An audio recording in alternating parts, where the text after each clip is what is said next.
Welcome back to another episode of Mom Strength. I'm your host, Surabhi, and I'm really excited to have on Dr. Yeni Abraham today. Dr. Yeni is a PT, DPT, and she's a vivacious and forward-thinking pelvic physiotherapist. That's how we say it in Canada, physical therapist in the US. She's also a pelvic educator based in the Dallas-Fort Worth area. She practices and teaches from a place of purpose to address the fertility concerns, pelvic pain, and pregnancy-related conditions women struggle with.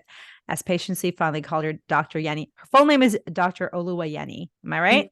Yes, you got it.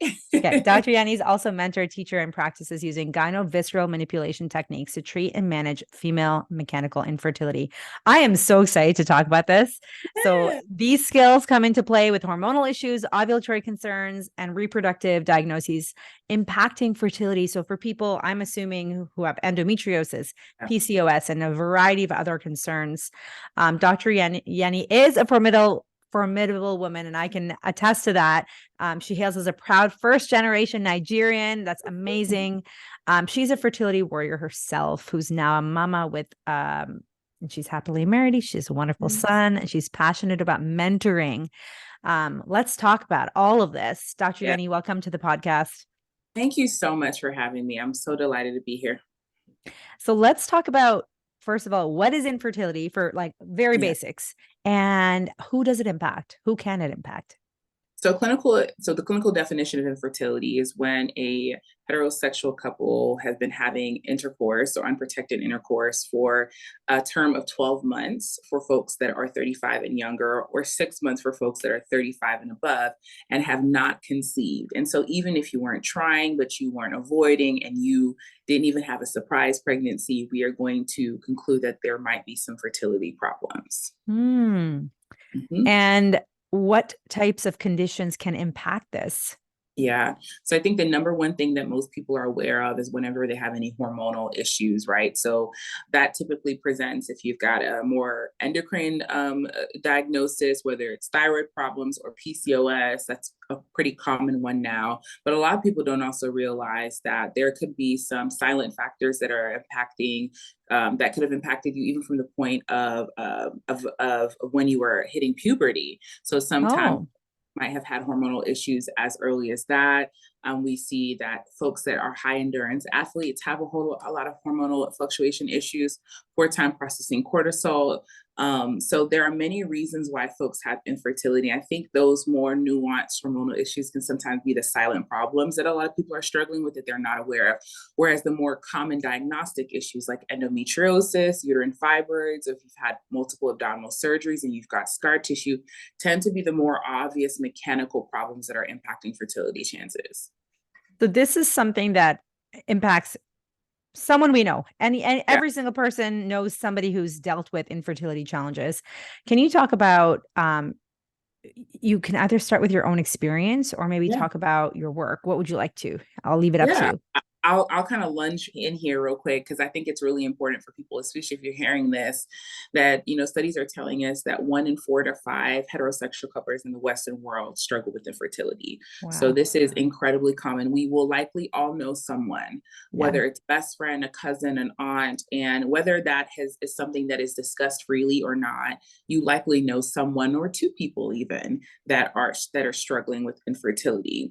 And so in regards to kind of like my journey, so I've always had issues with PCOS since I was younger. It first actually presented more of like I've had definitely true thyroid issues. So I was diagnosed with Hashimoto's, and then I also had PCOS. And so for a while, it presented more of like just that annoying weight gain that you couldn't quite control. But I would say that when I was in graduate school, I had a pretty good handle on my hormones. I cleaned up my diet. I was exercising. My periods were pretty regular. And then pretty much once I started working, as you can. Our jobs don't help.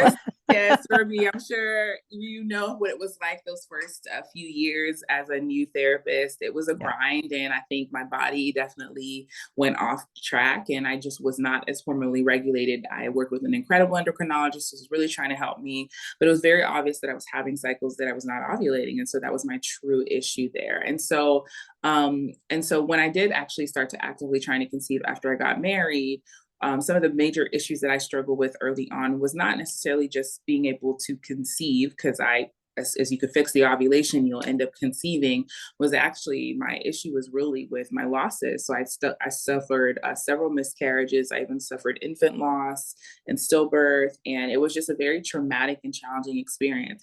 But it's interesting when I discuss my story now, because I didn't initially go into treating fertility conditions because of what I was going through. It just was one of those, like, when art imitates life kind of situation. Yeah. Because in the same time, in the same beat, I early on kind of fell into working with folks who had fertility problems. So I'd have these gals that are coming, with chronic pelvic pains. Maybe they'd have this like hip bursitis that flares up when they're having their period, or they've got this like lumbosacral pain, right? I was in Yeah. an ortho pelvic floor mix when I first started practicing. And so they would come and see me. And then along the way, they would have better cycles, and they would have cycles where they essentially weren't ovulating before, but now they're ovulating. And so early on, I started to kind of make the connection that there's definitely something that I'm doing as a pelvic floor therapist that is directly impacting this patient's visceral health and their overall reproductive health. And that's when I really That's started. incredible. I mean, it's amazing. I feel so blessed that in our toolbox, we have these resources. It's just about sequencing it, right? And so I started Yes. paying attention to the sequence, right?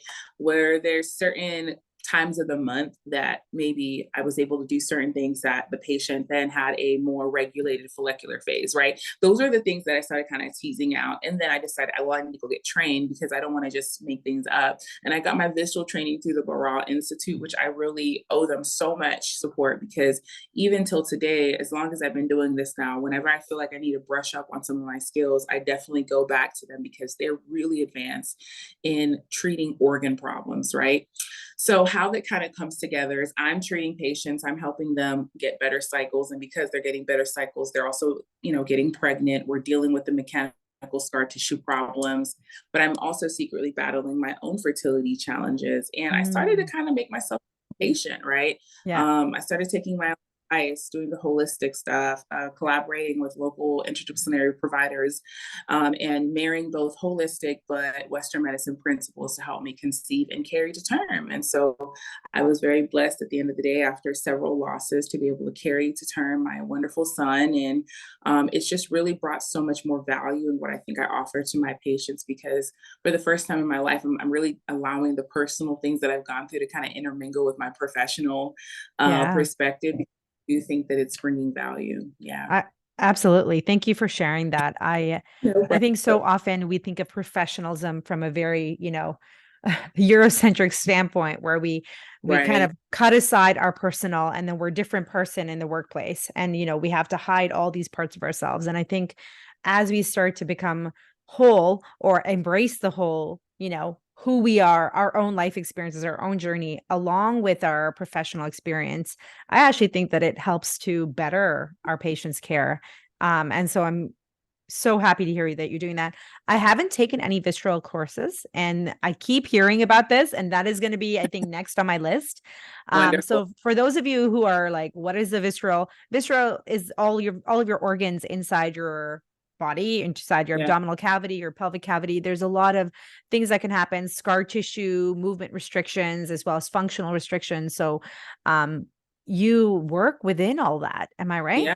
Yes, I definitely do. And though visceral work is the core of what I say that I do manually, I also do a lot of holistic and lifestyle changes based on evidence-based research. So I think that as pelvic floor therapists, we're uniquely positioned to provide a lot of patient education and honestly a lot of coaching to our patients that a lot of wellness providers don't get a chance to. Because think about it, even when patients go to their chiropractor, they get in, they get out, they get adjusted. The most, even if they've got a chiropractor or an osteopath that's incredibly generous with their time, the most they're going to spend in there is 15 to 20 minutes, right? Yeah. Where most pelvic floor therapists, and we've seen in best practice, even with folks that are in the United States who have cash-based practice, typically spend sometimes anywhere between 60 to 75 minutes with their patients. You get so much opportunity there to really help patients change their lives, think differently about the way they're eating, what they're doing, how they're sleeping, how they're having sex, how they're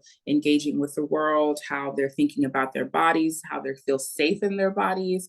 So I like to always say that infertility is the solution to infertility is sometimes just as complex as the reason behind the infertility. And the complexity is what a lot of people don't want to accept in the Western world, because Mm. complexity scares us. Complexity means there's more time involved. But complexity means there's more personal commitment involved. But what I also see is complexity is an opportunity, right, to stack on multiple modalities at the same time to give me this end result, right?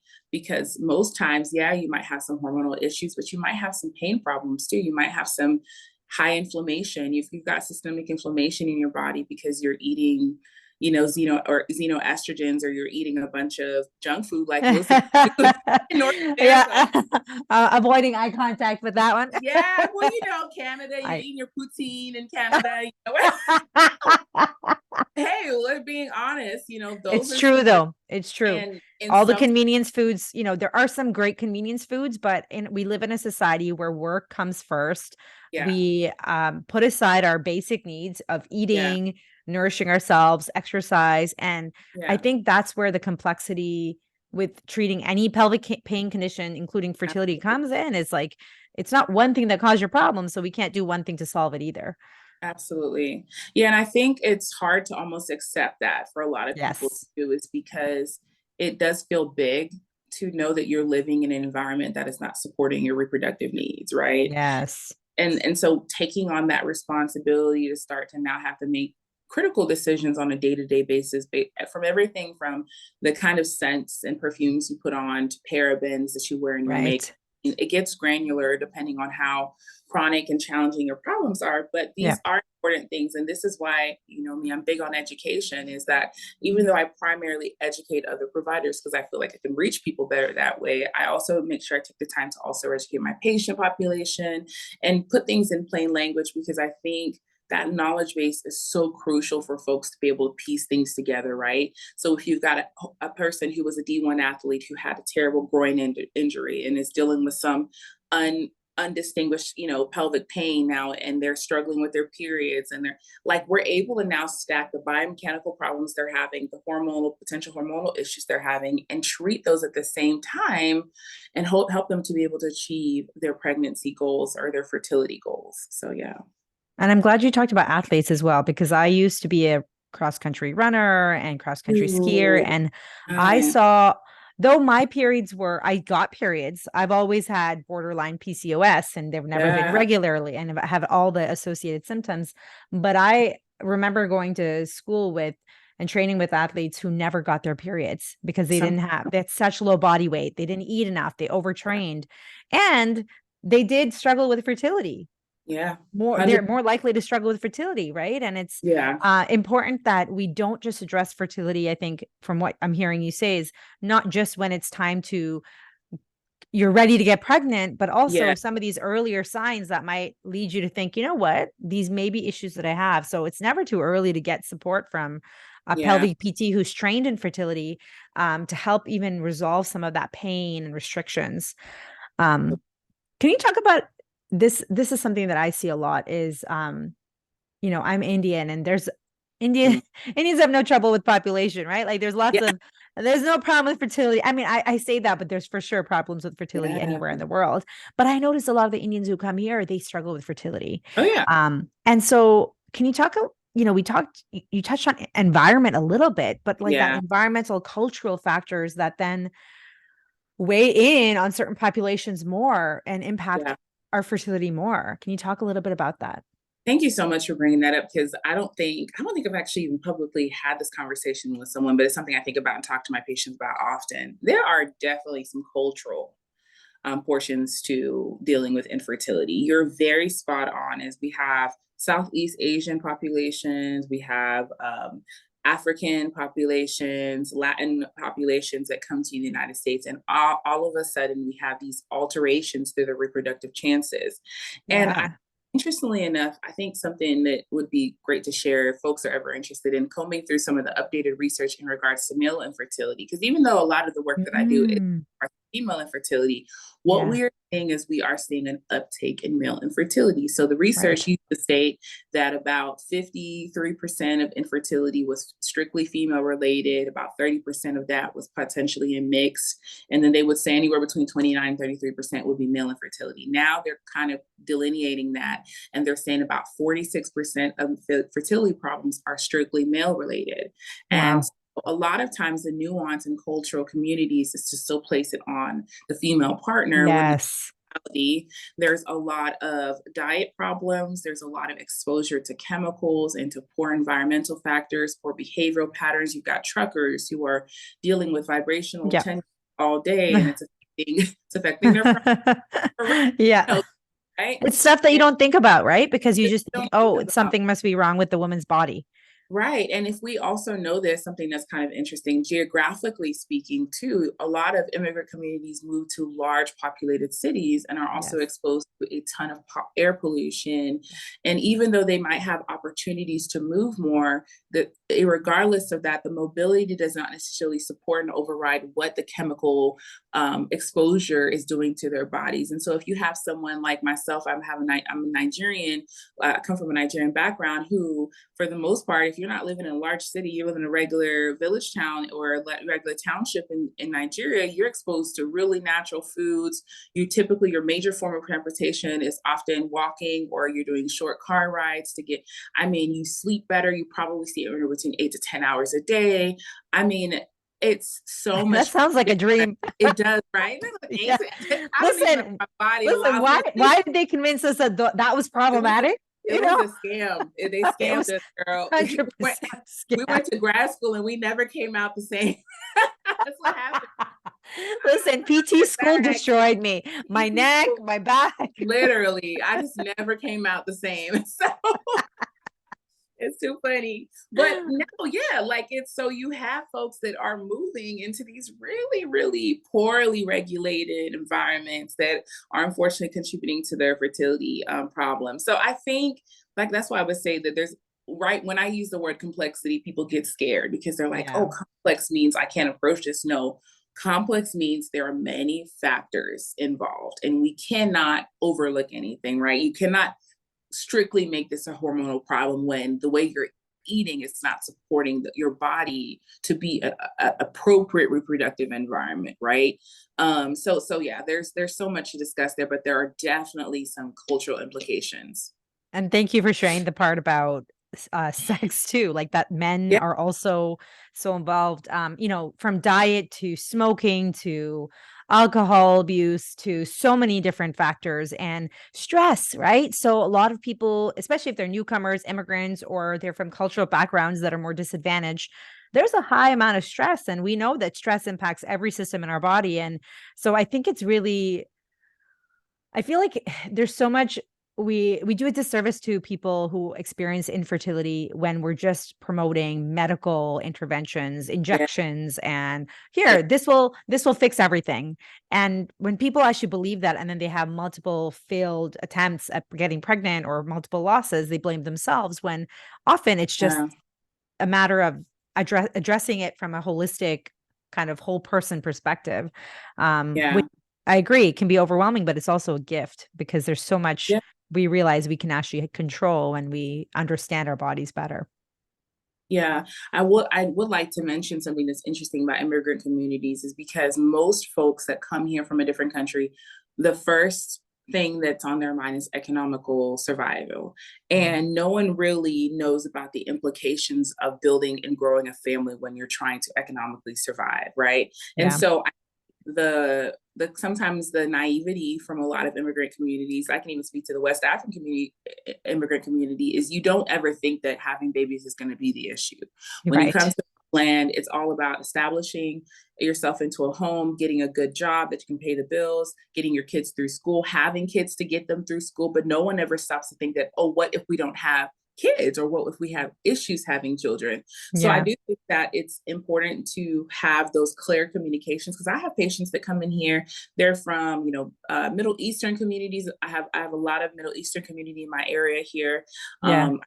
I'm in a pretty diverse area, so I see a bit of everyone, but it's always amazing to me. The schedules are insane. So sometimes the couples are not coupling, right? We're not having Yeah. Yeah. They have no time together. we have no time together. And when there is time together, there's all this pressure around intercourse and around ovulation. Right. And sometimes we're forgetting traditional, our traditional holistic, parts of what we know growing up, the kind of teas we should be drinking, what you should Yes. be doing, right? Cultural wisdom. Yes. And all of a sudden, immigrant communities are just flocking to Western medicine because they're like, oh, I have access to it. I'm in proximity to it. This must be the only way. Or And this must be better. Yeah. that part. Thank you for saying that. Yeah, because oftentimes it's weighing, oh, this must be better than what my grandmother did, right? But the honest truth I have found is there is no, between the two, neither one is good on its own. I think that I have found that most people really do well when there is a genuine combination of the two. And whether that the Western portion looks like true drug intervention or it just looks like, making sure that we're on top of getting lab measures so that we can augment things and we're still doing a lot more holistic things. Nonetheless, I think that people need to be able to access both and know the benefits. Yeah. I love that. Even in terms of what I see a lot is people will come here from India, for example, in their early 20s, late teens. Yeah. They move here by themselves. They stop Yeah. eating. They don't have time to eat. They're in school full time. They're trying to work full time. They're trying to do cash jobs just to pay the bills because you're only allowed to work a limited number of hours. They barely sleep. And so then they get married earlier because of the pressure from their parents. 23, 24, 25, they're getting married. They think they're going to have kids. And then they struggle with infertility. But it's all of those years of high stress, Yeah. lack Yes. of access to your traditional foods. And so you're eating fast food that isn't Yeah. even similar to what you grew up with, that your Yeah. body's like going to reject because it's like, what is this that you're feeding me? And so, yeah, everything that you're saying is just so important. And I do think that marrying the two approaches is important too, because sometimes people are just like, I'll just do what old wives tales or things like that, and there is a place for that, but it's not the only thing that's going to work. So Absolutely. now tell me about tell me about some of those infertility cases, because I know that you probably have some really challenging ones, so tell me about those. The ones that keep me up at night or the ones Yeah. that I sleep through? The ones that keep you up at night, Oh, because I man. think Most of them do. most of them, I think a lot of people struggling with infertility think they're the only ones and that they probably have it the worst. Yeah. Because in some it's, and I cannot speak from a personal perspective because I didn't go through that experience, but Yeah. it must be very isolating. Oh yeah. I had I known that infertility was isolating prior to going into my issues, absolutely. But after going through it myself, it was like, oh my gosh, there's no support here. Mm, And most times what is so challenging is when folks come to you. So there's two parts to it. It's, when I'm doing my evaluation, sometimes it looks like this is my problem. How can you fix it? And right. the care model, the Western medicine care model is very much transactional. Is I'm the one that knows all the information. You come to me with your brokenness and I fix you, right? And Right. right off the bat, I'm like, this is not what we do here. We are doing shared decision making. We are going to sit through and talk through what's happening with you. What's And you're going to going to work? take the responsibility. And I'm going to come with what I know how to do and serve you with the best of my abilities. But we do not get to dump this. You do not get to take a pill and call into a doctor and the doctor tells you what to do with your body. No, Right. we get to understand what's going on with your body. And then the second thing that I see a lot of when I evaluate my patients is the dumping, right? It's that like no one has ever even asked me these questions. I'm overwhelmed. I have all this emotional storage. I've been defeated and I'm Yeah. going to start dumping this information. And I don't mean that negatively, but it's honestly, it's such a great starting point, I think, for a lot of people. And I think the hardest cases for me that come to mind are my women that are between the ages about 37 to 42. I would the majority of the age group that I see, and they have some underlying inflammatory issue, high stress job. They work in high stress corporate environments. They've been exposed to, they've had to be at the top of their career for a long time. And now they're in this place where it's become very apparent to them with or without a diagnosis. And most of the diagnosis I see in that age group is actually uterine fibroids, funny enough. It's not endo. Endo is typically for the younger girls, but it's the uterine fibroids issue is what I see the most in this age group. And most of the time, it's this fear around surgery. It's this fear of, okay, will the fibroids, me taking this fibroids actually do anything? I'm already getting older. And so I spend so much time with us decongesting fear, changing patterns of thinking, and helping them, equipping them to just simplify. Because a lot of times those people do not want to hire 5 people in the wellness space, 5 different types of providers, right? They'll commit to going to a dietitian if I absolutely say they need to, right? They'll commit to doing some mental health work with a provider as well. But what they're not going to do is they're not going to go to the Reiki healer and the acupuncturist and me, and, because they don't have the time. Yeah. And they're already so packed. Right. And time is, I think we know this, but in the fertility world, time is the number one currency that is spoken. Yeah. It is the thing that is chasing people when they're struggling with infertility. I don't have enough time, right? And so the honest truth is there's a lot of people that are struggling to navigate the time issue, right? And so when someone comes to you and they're telling you, I don't have enough time, I feel like my biological clock is ticking, I'm working in such a high stress job, I have to plan to be here, right? What are we going to do? Then it's about meeting people where they are and being able to provide some support. But I have so many people in that age group that keep me up at night because I know it's going to take a lot of changes to the way that they eat, what supplements they're using, how they're having sex, if they're having sex. And sometimes the number one thing I do is we talk about sexual wellness first, right? Right. Having orgasms, educating patients and helping them know that, hey, your uterus needs a workout and an orgasm is a workout. It does. And it needs pleasure. It's not going to welcome any sperm up in there if it's just not getting what it needs. Exactly. I need oxytocin release. I need there to be a prolactin release when you have this orgasm. We're not just going to go in dry and just have sex around the time when we're supposed to conceive. Like, it's still a thing. One of my number one questions I ask is like, okay, are you having intercourse? If the answer is yes, if it's a heterosexual couple, are you having intercourse? And then the next thing is how often? And you should see their faces, Surabhi. Like, it's always they're like, define frequency. What do you mean by frequency? And then it's like, hey, this is a no judgment zone, but are we even having enough, or have we honestly gotten to a place in this rhythm where we're only doing it around the time of ovulation? Yeah. I think those are all really important points. And I see a lot of it, maybe not even people who struggle with fertility, but people who, let's say, if they've already had kids, but in that age group, they're very busy with jobs and they don't have time for treating their leaks or symptoms or pain or their fitness. And so we live in a culture where women are being more successful in their workplace, but it's also like workplaces are toxic work environments where they expect you to just perform at this, like you're in this hamster wheel of work, and there's no end to it. And so you want to succeed, but like, again, it's like so many different layers that we don't have control over. So after a certain point, it's like you have to make those changes for your body or not and live with the consequences, whether they're positive consequences or negative, right? And so these are really challenging conversations. And I think honestly, the elephant in the fertility room per se is advanced maternal age. It's the fact that women are having babies later, and it is caused there because biologically speaking, we are at our reproductive prime between the ages of 23 and 27, What? And so that's young. I know. Wow. 23 to 27. Yeah. But guess what? 40 years ago, that was not young, right? That was the average. Incredible.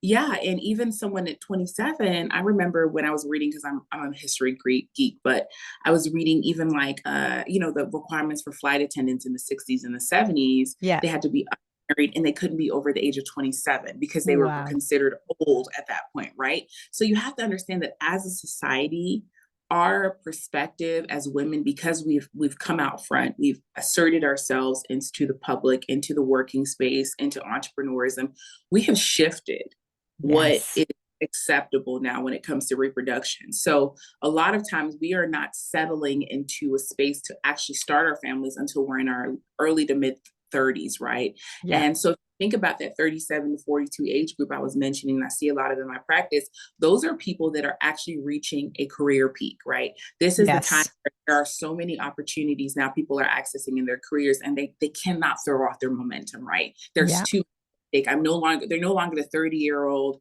that still has maybe 2 or 3 chances and she can still move laterally, in her career. Like now, once you're getting 40, you've really Yeah. got to establish yourself, because you only got 10 to 12 good solid working years left until it's time to decline in your work status and retire. And so advanced maternal age is such a big part of this. And there's so much interesting research about it, but the uptake in folks accessing reproductive support is in parallel to advanced maternal age. The later women are having babies, the more they need help, right? And the only help that is out there for a lot of people is just IVF, right? But now we're starting to see more acceptance of research, right? That is just saying that now we need to give so many more options to women outside of just medical, drugs or injections, like you said, or IVF. They need more comprehensive support to actually achieve these fertility goals.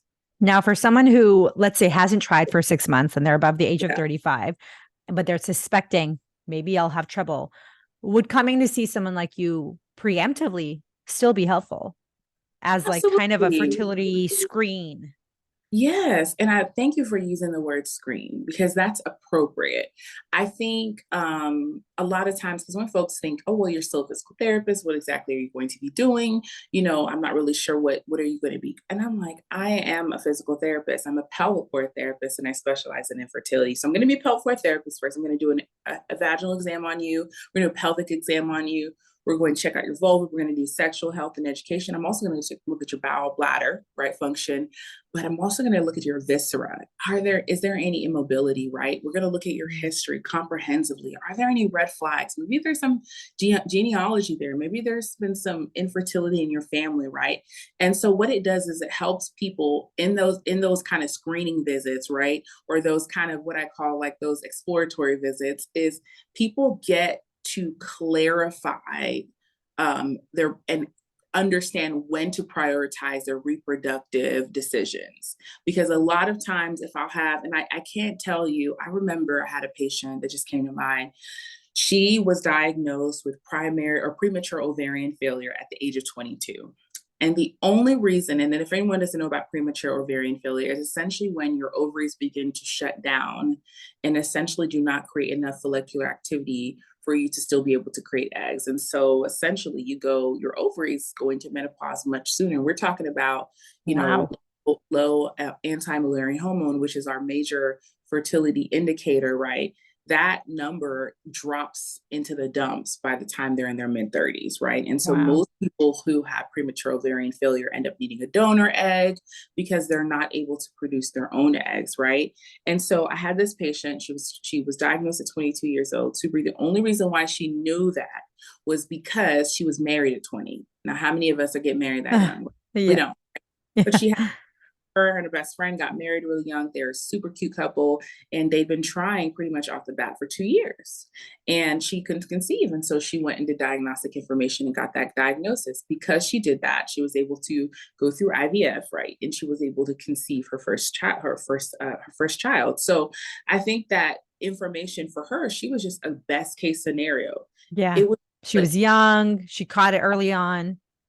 she accessed the information, and when she went to have her second child, she came to me because she knew for sure she was going to have to do an IVF transfer, and she knew there were so many things that didn't go the greatest in her first pregnancy that she wanted to address. And so I say that to say that the honest truth is the lateness of things is a big challenge.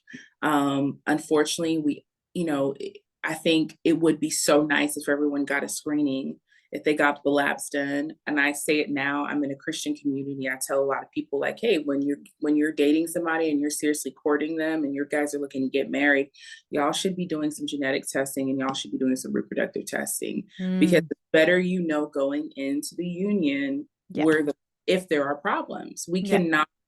And because it creates so much mental and emotional havoc on couples Yeah. when they have to find out. It's And a when surprise. Yeah. yeah, when There's they lots of blame and anger and yeah. and a lot of people, let's be honest, a lot of couples don't recover from the disappointment around infertility, right? Yeah. I have couples that come in here that, hey, my first marriage didn't work because we couldn't have kids. So I'm in my second marriage now. We just got married 3 months ago. That's why I'm here. Right. Yeah. Yeah. Right. That's all fantastic points. And one of the things that I always dreamed of having my first child at 27. Like when I was young, I was like, Mhm. yeah, Oh that's yeah. old. Oh 27 is old enough. And then I had my first child at 32, which again is still young for the mhm. average people in Toronto is a big Yeah. city. People are Yeah. having kids later, depending on the culture and community. That I will say. But I do Right. notice when they're younger, they just recover faster. They get Oh pregnant more yeah. easily. Everything is easier. Tell me about the fibroids because there are more and more people having fibroids. What are some Yeah. symptoms and what are some indicators that people may need some diagnosis or Sure. diagnostics? So the studies tell us now about 80% of women during their lifetime will have fibroids. All right. And so that's a big That's a big population. number. 80%, that's a big number. And we're talking about all races, all backgrounds, 80%, right? But we do know that African American women are 2.5% higher likely to actually have uterine fibroids. And so fibroids are non-cancerous growths that can happen inside the uterus, outside of the uterus. So we name them by location, whether they're in the wall of the uterus, they're internal, they're external. Those are things that do matter. But I will say that I will say that there is a large population of people who have fibroids that are asymptomatic, right?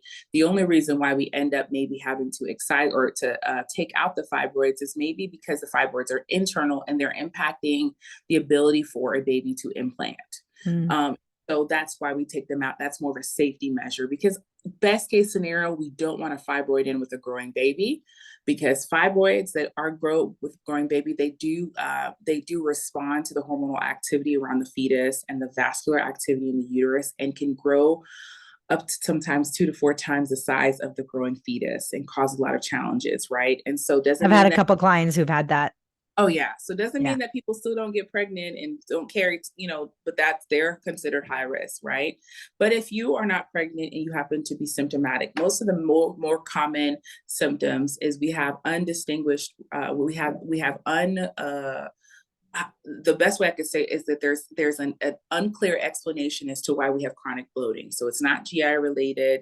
It tends to be some kind of abdominal distension going on. Sometimes people feel a firmness in the skin. So not necessarily hard, but just firm and uncomfortable. And they kind of just always feel like they have a pooch, right? So Mhm. that's one of the most common ones. Now, when it comes to pain, pain is typically more persistent around the time of the period. So during the bleeding process, during the menses. And if you know anything about menstrual cycles, uterus has to cramp. So if we have fibroids intrauterine during that cramping, it can be incredibly painful. Also, a pretty remarkable sign is heavy bleeding in dark color. So if there's the bleeding is in a rust color or really dark and brown, and there's Mm. clotting involved, there's a likelihood that we're struggling with fibroids as well. Fibroids can sometimes also hang out around the ovaries as well. So they're just not just around the uterus, but they do take up geographically. And I will say extrauterine fibroids are the ones that tend to grow the fastest and the largest, right?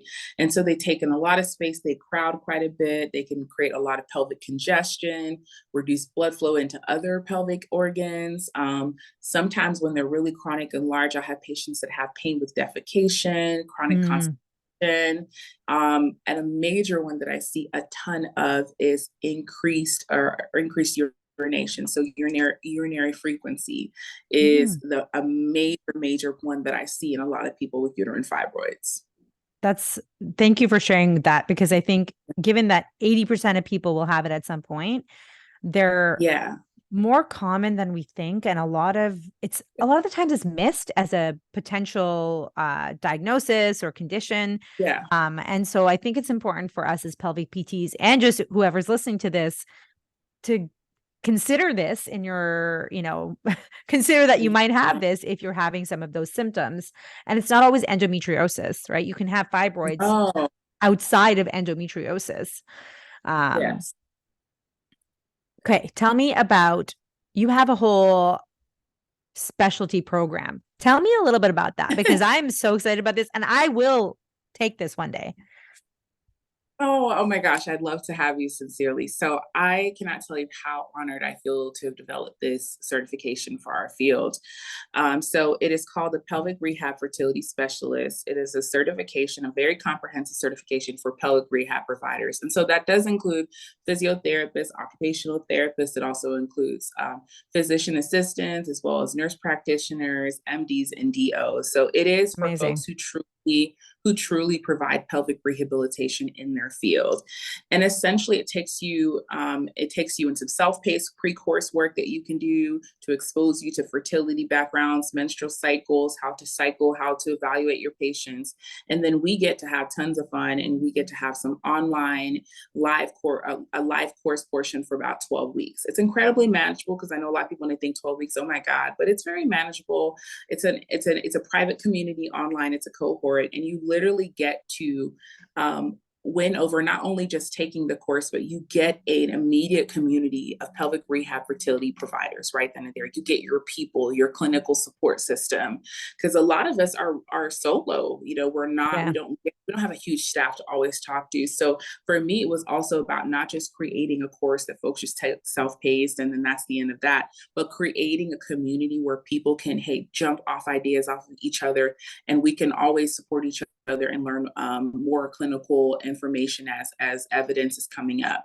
So after you take the 12-week course, you could take a lab course in any city. That's a really major component of it, because it is the major in-person portion of the certification. And then and folks do have about 18 months after they take the cohort to get a lab done. So that gives folks That's awesome. time.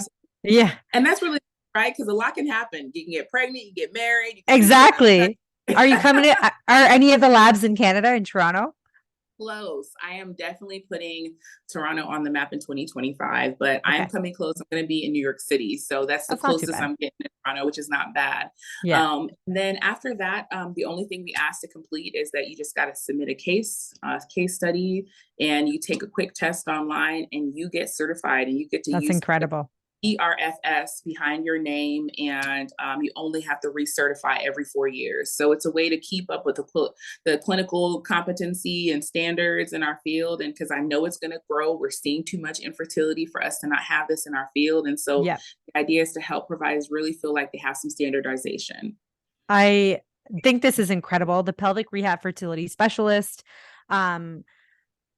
The fact that this even exists is like a testament to the body of your journey, with your own personal journey, your work experience, even prior to you going through your own infertility journey. And I'm so excited that you're offering this, because there's nothing like this that exists right now. And the in-person component, as well as the online component, and it sounds like there's a lot of mentorship that people are getting through this specialty as well. Yes. When's the next cohort? So our first cohort is already full, and it starts in January. Yes, and I'm so excited about that. That was just such a blessing in itself. But I'm going to go ahead and tell you guys now, our second cohort is going to begin in March of 2024. And so we have already been filling up a good wait list for that. And so if you're interested, signups have not started yet, go ahead and email us at pa@triggeredpt.com, and our amazing team will respond to you. I also kind of just wanted to shout out my amazing team of providers that are going to be teaching with me. I've got Dr. Nikos Gafka, who is a phenomenal MD who's coming on board. We have Dr. Danielle DeRoche as well, who's a naturopathic doctor. And I also have Sonia Okolo, who's a phenomenal colleague of mine who just creates such holistic magic. And so my team is amazing, and I cannot wait to serve the next cohort. Hopefully folks can hop on and join, but it's going to be great. Amazing. I will definitely share the details and the link to all of that when I share this podcast. Tell me a little bit about your business and mentorship offerings right now, because I know that you're a very busy woman. You do a lot, but you also mentor other people. So tell me a bit about that.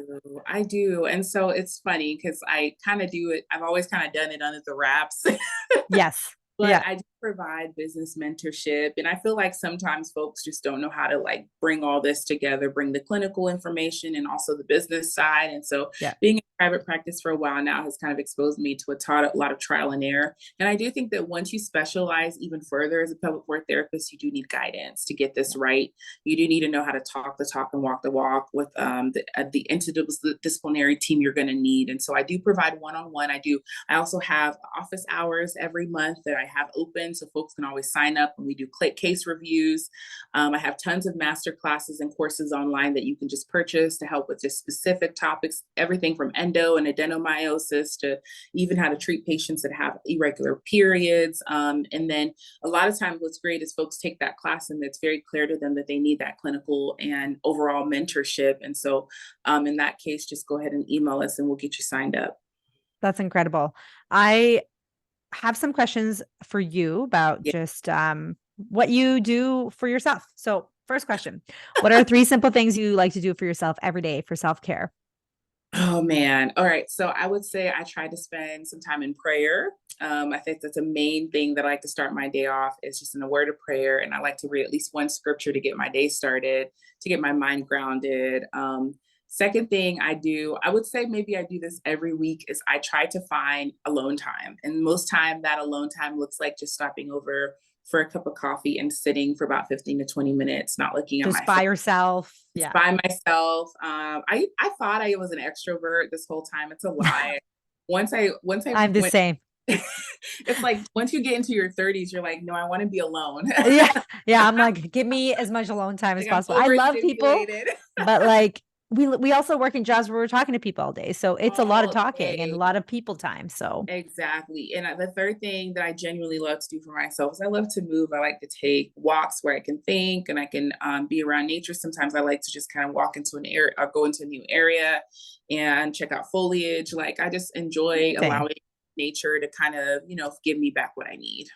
that's incredible. I always love this question because it shows us how doable self-care is and that Yeah. it's not, nobody ever says I have a bubble bath every day or I put, Oh, like what people are marketed self-care yeah. versus what true self-care actually is taking care of yourself.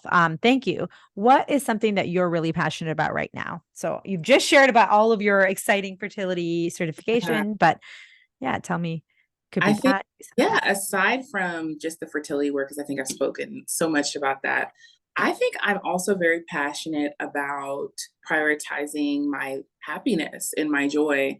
I think that's something that I've started to really sit in this year is no longer compromising what brings me joy, whether that's in the kind of people I choose to spend my time with, the friends that I have relationships with, even the way that I work.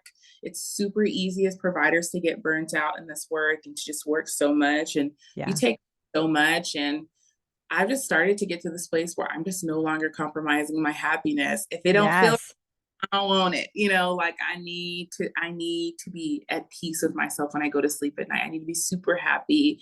And I want to be able to spend time with my family and my son and my husband. And like, those are the things that make me happy. And so I no longer compromise on that anymore. This is what I love about getting older is like you get more, you just know your priorities, right? Yeah. When you're younger, you think I got to do this, I got to do that. Gotta Everyone's be doing this. everywhere, right? And now you're like, everywhere's still gonna be here at the end of the day. Yeah, exactly. How old is your son? So my son is only 13 months. He's a little Oh, guy. oh my So gosh. So you're like, that's busy too. Yeah. that is a very busy season. And I think I've learned that you can't, there's no way to make things less busy, right? So I can't make anyone less busy. I can't make him not be a toddler right now, right? But what I can do is I can force myself to be still, right? Yes. Force myself to be more present and sit in my body more and be more aware of what my needs are on a weekly and a daily basis and learn to be honest about what my needs are and love my family and serve the people around me from that place. Amazing. Yeah. At 13 months to like basically till he's 3.5, 4. It's just, it's busy. I mean, I see my friends, I'm like, oh, this doesn't stop. Okay, great. No, it doesn't.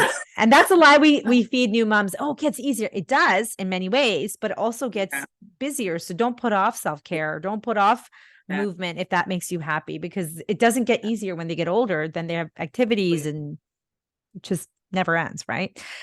If you could change one thing about the world, what would it be? Oh my gosh, war. I can't do it. Like world peace. I feel like that's a common pageant answer, but I think honestly, my main honest answer is I'm very grieved by what's going on with the conflict in Gaza right now and the Palestinians. It's just, doesn't matter how I navigate my life right now, I can't stop thinking about them. And so I pray for them often. And I just wish that wasn't a thing. I wish there was a way that um, people that had conflict did it without, without harming innocent And lives, violence. that's Yeah. in violence. Yeah. So, yeah, that's pretty much it. Conflict resolution skills are like, and this is why I'm so passionate about even parenting, because what we teach in our homes and in our communities and how we impact the people we work with, it matters, right? And I just think about people around the world who don't have access to any support, and just because they're born in the wrong place, not even the wrong place, but because people are treating them incorrectly, they just suffer for no reason. So I think the world peace answer is popular because it's true, right? Like it's 2023 and we're still begging for the same thing that we wished upon 100 years ago and 200 years ago. It's crazy. Yeah, it doesn't It make any is. sense. Tell me, what do you think is your mom's strength? Oh man, I mean, I kind of shared already, but my ability to show up for myself, I've learned very quickly that if I'm not good, no one else is going to be good in the house. And so I am quick to say, I need a facial, take the kid. I need support, go to grandma's for a couple hours. I am super, and I think my mom's strength is also, I don't feel a ton of mom guilt because I know that when I'm good, I'm able to be an awesome mom. I'm able to be a very present wife. And I have really embraced that unapologetically. Like, you're not going to shame me not being here at every minute when I need to go lay down somewhere unstimulated. Yes, absolutely. I am on board with that. Yeah, my husband often takes the kids to the park, and I'm sure people are like, why is it only the dad here? It's like, well, you know what? Because he's a parent. Exactly. He's Doesn't part of it. It takes two to tango. It does. It does. And thank you for sharing everything about infertility, your journey, your program, your mentorship, and just your energy. I think you come from a space of really serving the whole person and the whole human without um, judgment. Yeah. And while also using a research and evidence-based approach to best deliver, the most up-to-date care for your clients. And I'm so excited. I'm definitely going to be taking your pelvic rehab fertility specialty program. Maybe not in March, but definitely will.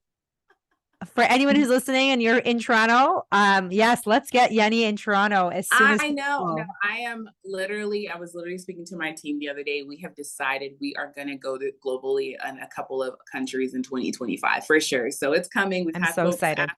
already.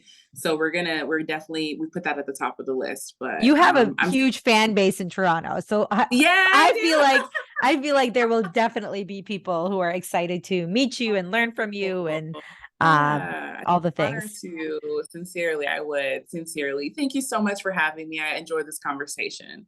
And if you're listening to this episode, if you're going through infertility, if you work with someone with infertility, if you know anyone with infertility, please share this episode with them. Go check out Dr. Yeni's website. I think it's triggeredpt.com. Yeah, so if you need clinical support, it'd be triggeredpt.com. But if you are a provider and you're looking to learn, it'd be triggeredacademy.com. Oh, that's easy. Triggeredacademy.com. And what is your Instagram handle so people can So find you? it'd be at triggeredpt. Easy enough. That's where you can connect with Dr. Yeni. Go share this episode on Instagram if you listen to this and tag us and let us know what you think, because that's how we get the word out. This is such important, crucial information that people really need to learn and understand. And also know that just because you have and you're struggling with it, doesn't matter. Even if you're 40, 45, there's still help. There's still changes that you can make, and don't ever lose hope. So that's the message that I want to leave with everyone. Thank you again.